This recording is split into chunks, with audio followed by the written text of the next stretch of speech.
Lelaki dengan bahasa cinta A, ketika menyampaikan bahasa cintanya, istrinya tidak bisa merespon atau sebaliknya, nggak cocok. Makanya dalam konseling keluarga, pastora, pernikahan, pranikah itu belajar dulu. Kalau pacaran itu belajar bahasa cintanya, bisa nyambung nggak, minimal satu lah ya. Apakah bahasa cintanya ada perhatian dengan waktu, quality time, jadi lebih menekankan intimacy, quality time-nya, atau pemberian, jadi diberi barang dan sebagainya, atau berkaitan dengan yang lain gitu ya. Jadi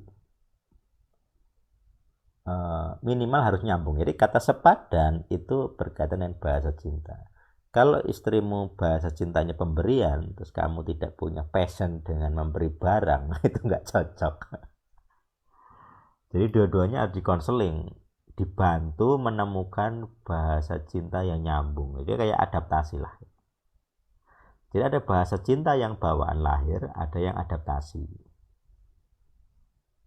Nah, yang adaptasi ini memang ya namanya buatan gitu, adaptasi.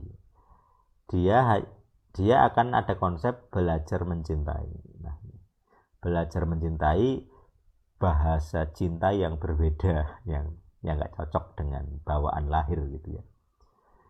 Saya pernah melihat video ya di TikTok tuh kan orang banyak curhat gitu. Ada wanita curhat, saya ilfil dengan para pria yang physical touch, jadi yang sentuhan gitu. Kenapa dia bilang gitu? Ya karena dia bahasa cintanya bukan itu gitu. Jadi itu kayak filter aja gitu. Kalau disalahkan total ya nggak bisa, karena memang ada orang-orang tertentu yang bahasa cintanya sentuhan gitu. Nah ini yang menyulitkan di dalam berelasi. Ini nggak hanya berelasi dengan pasangan ya, dengan teman juga begitu. Ada beberapa pertemanan yang bisa akrab, bisa langgeng karena nyambung bahasa cintanya. Satu quality time, yang ini juga quality time, jadi mereka berdua atau beberapa gitu sering pergi bareng gitu, nyambung gitu ya. Quality time gitu, bisa bisa menikmati gitu. Tapi kalau mereka misalnya 4 orang gitu, 3 quality time, satunya bareng, agak susah. Yang satu kalau pergi harus ada barang gitu kan, misalnya belanja atau lihat-lihat barang. Yang tiganya tidak terlalu peduli, yang penting mereka ngumpul lah gitu, di mana-mana bisa. Tapi yang quality, yang barang ini, yang penyuka barang ini mungkin harus di tempat yang bonafit, bersih, enak gitu kan. Kalau yang 3 ini nggak masalah, tidur di emperan juga nggak apa-apa, tapi satu ini jadi masalah lah gitu. Itu bahasa cinta itu bisa memfilter pertemanan, tidak hanya pasangan gitu. Nah kalau sudah terlanjur ya harus belajar mencintai, berarti tidak ada opsi lain kecuali pisah gitu ya. Jadi kalau mau tetap bersatu ya harus dibantu gitu ya untuk belajar mencintai bahasa kasih atau bahasa cinta yang berbeda. Ini biasanya konflik-konflik pasangan ya begitu, salah paham gitu ya, karena dianggap saya kurang dicintai oleh pasangan saya karena bahasa cintanya nggak nyambung, tidak tahu mungkin. Dia hanya menuntut gitu kan, pokoknya saya hanya merasa dicintai kalau diberi barang, sedangkan pasangannya tidak punya konsep itu. Mungkin dia lebih ke quality time-nya, pengen bersamanya gitu. Nah, ini yang nggak nyambung gitu. Kayak surprise gitu, surprise barang ya. Biasanya itu para bahasa cinta yang pemberian barang gitu suka ngasih surprise. Bagi orang yang tidak ini itu tidak tersentuh dengan ya biasa aja, dikasih barang itu biasa aja. Tidak merasa wow gitu. Makanya kalau bisa selama pacaran itu ya mengenali bahasa cinta ini nyambung atau tidak. Minimal satu ya, biasanya orang beberapa punya double, 2 atau 3 cara mengasihi orang lain gitu kan.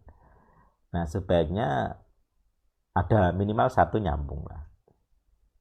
Kalau sudah terlanjur ya harus diperbaiki, belajar mencintainya itu, bahasa cintanya diperbaiki. Itu masalah kejiwaan. Jadi ini belum ideologi ya. Jadi ideologi itu kan roh ya, roh kita, dan roh dia itu satu roh atau tidak. Kalau beda ideologi itu tidak satu roh sebenarnya, tidak sejenis, tidak satu spesies. Kalau di level jiwa itu nanti bahasa cinta. Di level fisik, nah itu nanti kriteria fisik. Kamu menerima nggak tubuh pasanganmu secara alamiah apa adanya gitu. Mungkin masalah tinggi badan, masalah tampang, masalah gigi gitu kan. Ada yang gingsel lebih disukai, ada yang suka yang gigi yang halus, yang rata gitu. Itu beda-beda, orang seleranya beda-beda. Ada yang lebih menyukai kulitnya putih, ada yang lebih menyukai kulitnya hitam, ada yang lebih menyukai orang yang apa ya, gendut gitu ya, atau bahasa lainnya semok gitu. Ada yang suka yang kurus kering itu ada gitu. Jadi itu masalah selera ya. Aku nggak tahu apakah ini ada genetikanya di situ. Jadi dalam struktur ini retina mata, saya pernah baca itu begitu. Jadi retina kita didesain struktur sel-sel ininya penerima cahaya itu sensitif dengan sudut. Makanya kita dengan mudah membedakan tepi suatu benda karena ada kontras ya, istilahnya kontras. Jadi mata kita kontras dengan sudut itu desain dari retina kita. Nah, itu nanti menentukan apakah orang suka yang gemuk atau yang kurus itu ya karena ada genetika di dalam retina kita. Jadi retina kita sudah didesain karena beda-beda ya. Kalau menerima impuls cahaya yang banyak sudutnya dia akan lebih suka. Misalnya itu biasanya suka yang dekik misalnya, suka yang giginya ada gingsulnya gitu. Tapi orang lain yang didesain genetika berbeda bisa lebih menyukai gigi yang rapi, tidak suka gingsul, tidak suka dekik di pipi gitu ya. Nah itu ada yang didesain sebagai hardware gitu ya, itu di area mata. Nah nanti kompleksitas psikologisnya ya itu bisa tiruan dari keluarga. Kalau misalnya keluarganya mungkin dari orang tua gitu ya, tendensi dengan kecantikan itu putih ya dia akan punya tendensi menyukai yang putih gitu. Tapi aku pernah dengar juga ada video gitu kan, perempuan yang lebih menyukai kulit yang hitam gitu. Dia nggak suka orang-orang kulit putih. Jadi itu masalah selera gitu, masalah kejiwaan. Nah ini harus nyambung fisik. Jadi pasangan tuh harus nyambungnya 3 kan. Fisiknya bisa menerima, jiwanya bisa menerima. Jiwanya nanti tadi ada bahasa cinta, juga skill, pinter apa ora gitu, itu ada kriteria seperti itu misalnya. Tampangnya bagaimana gitu ya. Jadi tampang bagaimana nanti menentukan kejiwaan dalam artian malu tidak kalau jalan berdua di depan publik gitu ya. Kalau tidak cocok ya malu. Nah, gitu.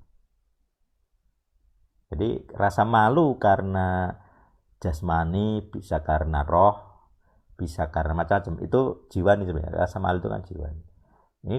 Ini agak kompleks ya. Jadi dipengaruhi oleh penerimaan terhadap hal-hal yang lain. Oh saya tidak malu dia punya iman yang lebih rendah. Saya tidak malu dia punya kerohanian yang lebih rendah. Nah misalnya seperti itu. Saya tidak malu dia lebih pendek misalnya. Dan banyak hal gitu ya. Jadi ini 3 ini harus nyambung. Jadi kesepadanan itu 3-tiganya nyambung. Kalau tidak nyambung jadi bisa dibilang itu fondasi konflik, pasti konflik gitu ya. Makanya di dalam konseling pranikah, konseling pastoral seharusnya ini disiapkan lebih dulu.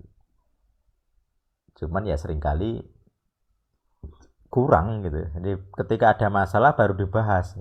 Jadi ya perlu ada perbaikan lah di dalam pelayanan konseling pastoral, terutama yang pranikah gitu. Ya begitu Pak Yuk. Hanya itu yang bisa saya jawab.